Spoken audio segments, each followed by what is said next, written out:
29 তারিখ সকালবেলা প্রথম ফোনটা ঘুম থেকে ওঠার পর রাহুলের এসেছিল। শবযাত্রায় গেলাম না কেন, ওটা সম্ভব ছিল না আমার পক্ষে। যে ড্রোনের ফুটেজ আছে। টলিউডে এবার আগ্নেয়গিরির মহাবিস্ফোরণ।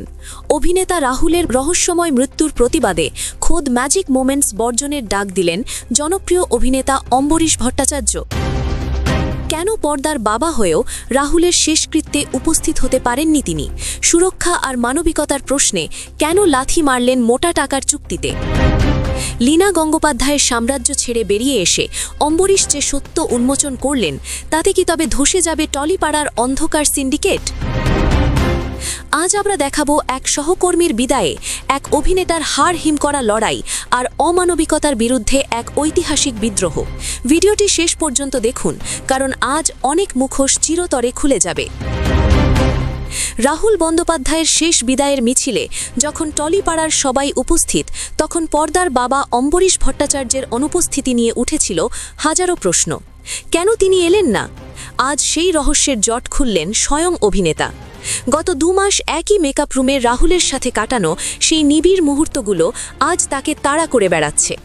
অম্বরীশ স্পষ্ট জানালেন, রাহুলের চলে যাওয়াটা আমি নিতে পারছিলাম না। শ্মশানে গেলে হয়তো নিজেই অসুস্থ হয়ে পড়তাম। আমি ওর শবযাত্রায় গেলাম না কেন, ওটা সম্ভব ছিল না আমার পক্ষে যাওয়া। মানে রোববার দিন আমি ওর সাথে শ্যুট করেছি, আর মঙ্গলবার আমি ওর শবযাত্রায় যাব, এত মনের জোর আমার নেই গো। আমি পারতাম না, আমি ওখানে গিয়ে অসুস্থ হয়ে পড়তাম। এই আবেগ কি কেবলই শোক, নাকি প্রিয় সহকর্মীকে মরণ ফাঁদে ঠেলে দেওয়ার বিরুদ্ধে এক নিভৃত দহন? রাহুলের মৃত্যুর প্রতিবাদে টলিউড যখন উত্তাল, তখন সবচাইতে বড় বোমাটি ফাটালেন অম্বরীশ ভট্টাচার্য। কোনো আন্দোলনের স্লোগান নয়, বরং সরাসরি চিঠি দিয়ে জানিয়ে দিলেন ম্যাজিক মোমেন্টসের আর কোনো ধারাবাহিকে তিনি কাজ করবেন না। এমনকি জনপ্রিয় সিরিয়াল চিরসখা থেকেও নিজেকে সরিয়ে নিলেন তিনি। কিন্তু এই মুহূর্তে আমার দাঁড়িয়ে মনে হচ্ছে আমার বোধহয় আর মুভি টোনে কেন, মুভি টোন বা ওই হাউসে আমার পক্ষে আর কাজ করা সম্ভব না। আমি আতঙ্কই কাজ করতে পারবো না। এই ঘটনার আতঙ্ক, এত বড় একটা ঘটনা বাংলা ইন্ডাস্ট্রিতে কটা ঘটেছে বলো তো?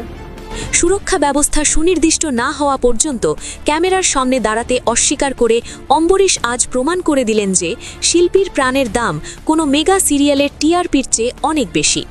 লীনা গঙ্গোপাধ্যায়ের প্রোডাকশন হাউসকে দেওয়া এই কড়া জবাব কি তবে টলিউডের নতুন কোনো মেরুকরণের জন্ম দেবে? অম্বরীশের ক্ষোভের সবচাইতে বড় কারণ হল প্রযোজনা সংস্থার চরম সংবেদনশীলতাহীন আচরণ। রাহুলের চিতার আগুন নেভানোর আগেই কিভাবে ম্যাজিক মোমেন্টস ধারাবাহিকের নতুন সিজন ঘোষণা করতে পারে, এই প্রশ্নই আজ তাড়া করছে গোটা টলিপাড়াকে। অম্বরীশের মতে এই আচরণ হজম করা অসম্ভব। একজন সহকর্মীর প্রয়াণে যেখানে শোক পালনের কথা, সেখানে ব্যবসার লাভ ক্ষতি হিসেব করা কি তবে অমানবিকতার চূড়ান্ত পরিচয় নয়? এই কর্পোরেট মানসিকতার বিরুদ্ধেই আজ সোচ্চার হয়েছেন অম্বরীশ। একজন জনপ্রিয় অভিনেতার পক্ষে চলমান কাজ ছেড়ে দেওয়া মানে লক্ষ লক্ষ টাকার আর্থিক ক্ষতি। কিন্তু অম্বরীশ ভট্টাচার্য আজ সেই ক্ষতির তোয়াক্কা করেননি। তিনি দেখিয়ে দিয়েছেন যে শিরদাঁড়া বিক্রি করে টলিউডে টিকে থাকার চেয়ে সহকর্মীর মৃত্যুর বিচার চাওয়া অনেক বেশি জরুরি। কাজের জায়গায় নিরাপত্তা আর জীবনের নিশ্চয়তা, এই দুই দাবিতে অম্বরীশের এই সাহসী পদক্ষেপ আজ টলিপাড়ার হট টপিক। তার এই বিদ্রোহ কি তবে অন্য সহকর্মীদেরও উৎসাহিত করবে এই অন্ধকার সিন্ডিকেটের বিরুদ্ধে মুখ খুলতে? রাহুল বন্দ্যোপাধ্যায় আজ নেই, কিন্তু তার প্রয়াণ আজ অম্বরীশ ভট্টাচার্যের মতো শিল্পীদের ঘুম ভাঙিয়ে দিয়েছে। ম্যাজিক মোমেন্টস বর্জনের এই ডাক কি তবে কেবল শুরু, নাকি এরপর আরও অনেক রাঘব বোয়াল ধরা পড়বে আইনের জালে? প্রসেনজিৎ, ঋতুপর্ণা থেকে শুরু করে অম্বরীশ, সবাই আজ এক কাতারে। ভিউয়ার্স, অম্বরীশ ভট্টাচার্যের এই সাহসী সিদ্ধান্তকে আপনি কিভাবে দেখছেন? আপনার কি মনে হয় এভাবে বর্জন করলেই কি কেবল ইন্ডাস্ট্রিতে সুরক্ষা ফিরবে? আপনার মতামত আমাদের কমেন্ট বক্সে অবশ্যই জানান। আপনারা দেখছেন বাংলা টাইমস, সাথে থাকার জন্য ধন্যবাদ। কারণ এটা একটা মানুষের চলে যাওয়া নিয়ে কথা, তো আমার মনে হচ্ছে যে এই পরস্পর বিরোধী মন্তব্যগুলো না হলেই ভালো হতো।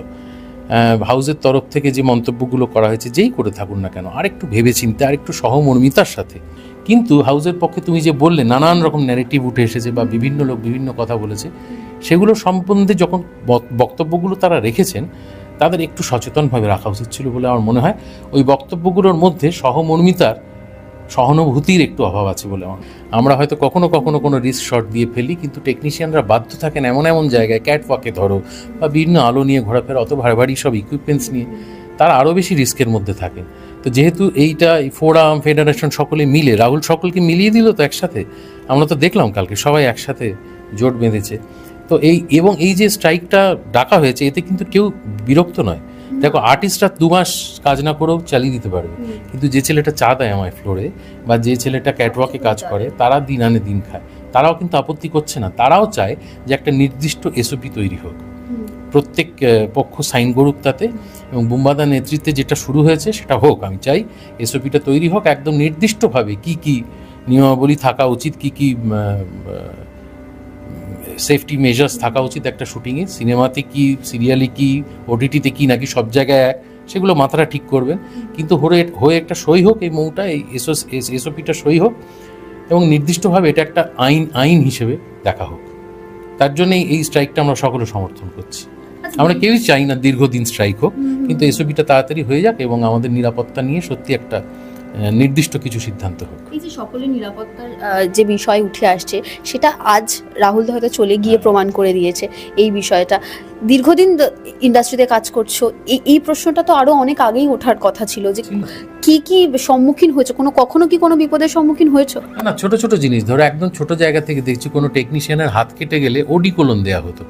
Eau de cologne is not an antiseptic. আমাদের ফ্লোরে মানে সবসময় ডেটল বা স্যাভলনও থাকে না যে একটা কাটা জায়গায় দেওয়া হবে, ওডিকোলন দেওয়া হয়। এটা সবাই জানে, যারা যারা ইন্টারভিউটা দেখছেন, অভিনয় করেন বা টেকনিশিয়ান, তোমরাও জানো যে ওডিকোলন দিয়ে দেওয়া। ওডিকোলন তো সিনথেটিক প্রোডাক্ট, গন্ধ টন্ধ দেয়, ওতে দিয়ে কোনোদিন কাটা সারানো যায় না। একটা কাটা সারানো ডেটল যখন সবসময় উপস্থিত থাকে না, তো এটা তো অনেক বড় একটা সেফটি মেজার থাকে না। কেউ কখনো বলেনি এরকম একটা ভয়ঙ্কর ঝড় না উঠলে হয়তো সবটা লণ্ডভণ্ড হয় না।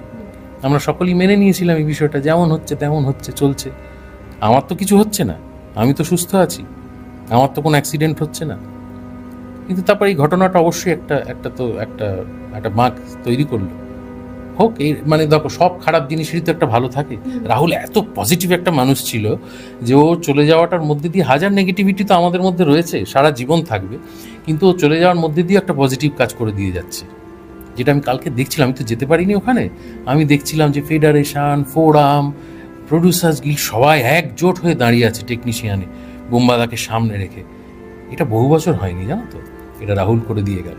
মানে ও চলে যেতেও ও একটা পজিটিভ কাজ করে দিয়ে গেল। রাহুলদার দেওয়া বইটা তোমার কাছে রয়েছে, তুমি যেটা বলছিলে। বই না, বই তার কয়েকদিন আগে আমার জন্মদিন ছিল, মার্চ মাসের 13 তারিখ। ও আমাকে একটা আতর মতো একটা কি দিল, ও ব্যবহার করে, প্রিয়াঙ্কাও ব্যবহার করে, ওদের কোনো বন্ধু মানে বানায় ওটা, এবং আতরের মতো রোলার গন্ধ মাখা, সেটা দিল। তারপরে হেমন্ত মুখোপাধ্যায়কে নিয়ে একটা বই দিল। রাত্রিবেলার ছবি পাঠাতো আমাকে হোয়াটসঅ্যাপে, এই বইটা আছে তোমার? 3-4টে বইয়ের ছবি পাঠালো। আমি বললাম না, এইটা নেই, এটা আছে। যেটা নেই তার মধ্যে একটা নিয়ে চলে এলো, এবং সুন্দর করে সামনে একটা কিছু লিখে আমাকে সেটা দিয়ে দিল। আগেও দিয়েছে বই, পারফিউম, এসব দিতেই থাকতো আমাকে। এক ঘরে বসলে যা হয়, বোঝো না। আর ঠিক যাওয়ার আগের দিনও আনন্দ গেছিল, আনন্দ থেকে বললাম বাঘাযতীনের আনন্দ, অনেকগুলো বই কিনে এনেছিল। আর তখন আমাকে ওই বিভূতিভূষণের ওপরে বইটা দিল, বলে এটা পড়োনি তুমি, দারুণ বই, এটা পড়ে দেখবে, দুর্দান্ত। বইটা খুলতেই পারছি না আমি এখনো। ফিরে আসার পরে বইটা দেখছি, ওই আতরটা দেখছি, আমি ধরতেই পারছি না ওগুলো। বন্ধুকে কিভাবে নিজের মধ্যে বাঁচিয়ে রাখবে? আমরা সবাই বাঁচিয়ে রাখবো। এই যে এসওপিটা তৈরি হবে, এর সঙ্গে তো রাহুলের নাম যুক্ত হয়ে গেল। এই এসওপিটা যতদিন আমাদের ইন্ডাস্ট্রি থাকবে, এসওপিটাও থাকবে বলে আমার বিশ্বাস। যতদিনই এসওপিটা থাকবে, ততদিন এর সঙ্গে অলিখিতভাবে রাহুলের নাম জড়িয়ে গেল। রাহুল ইতিহাস হয়ে গেল, বুঝতে পারলে? ইতিহাস হয়ে গেল। প্রিয়াঙ্কাদি বা পরিবার